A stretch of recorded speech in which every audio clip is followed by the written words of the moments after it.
Good afternoon students, how are you? Earlier we have discussed about the components of environment of part 1.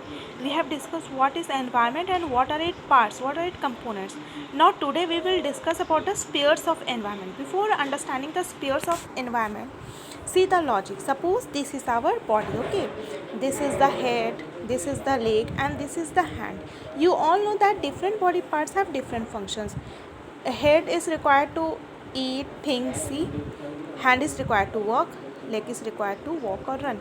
Suppose if there will be no head, then how you will eat, think or see? If there will be no hand, how you will work? And if there will be no leg, how you will walk or run? So our body has different parts have different function.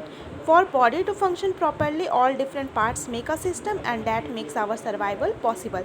Because if one body part is injured, then the whole body system gets affected. In the same way, we all survive on planet Earth, okay?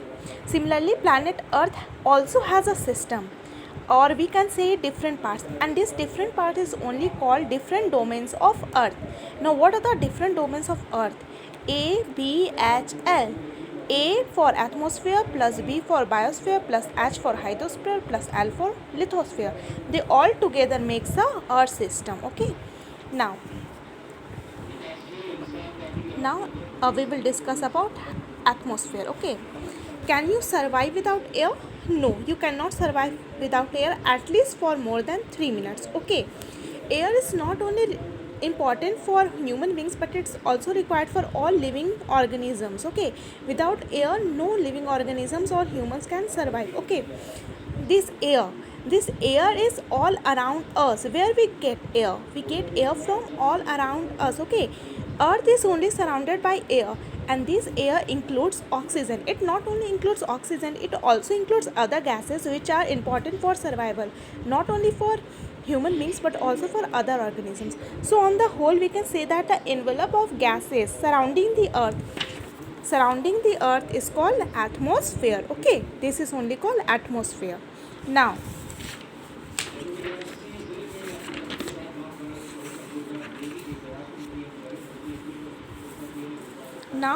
hydrosphere, okay? You all know how water is important for us. Can you survive without water? No, at least you cannot survive without water not more than 3 days, okay? You also know that water is important for our survival as well as for other living organisms, okay? Where this water comes from? It comes from seas, lakes, ponds, rivers and other water bodies which are available on planet Earth, okay? The water bodies and water which only forms hydrosphere, okay? Now lithosphere, okay?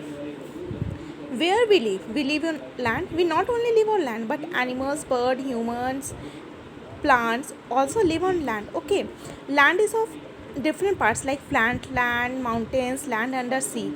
This only includes lithosphere, okay? So on the whole, we can say that different forms of land including mountains and sea floor is called lithosphere, okay? Now coming to the fourth sphere. Now the most important sphere is biosphere. What is the meaning of biosphere?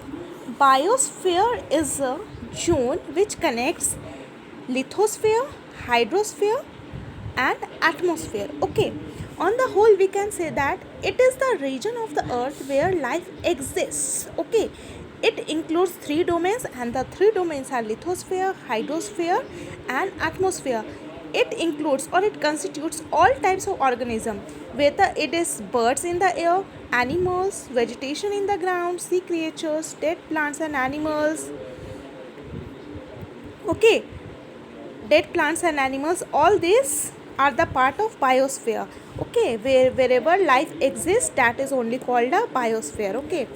So how we can say that life exists is called a biosphere? Because it exists in different domains, okay? Because there is life on land, life on water and life on air too, okay? So we can say that this biosphere is a connecting sphere between atmosphere, lithosphere and hydrosphere.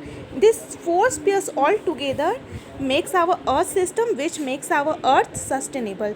Thank you student, this much for today.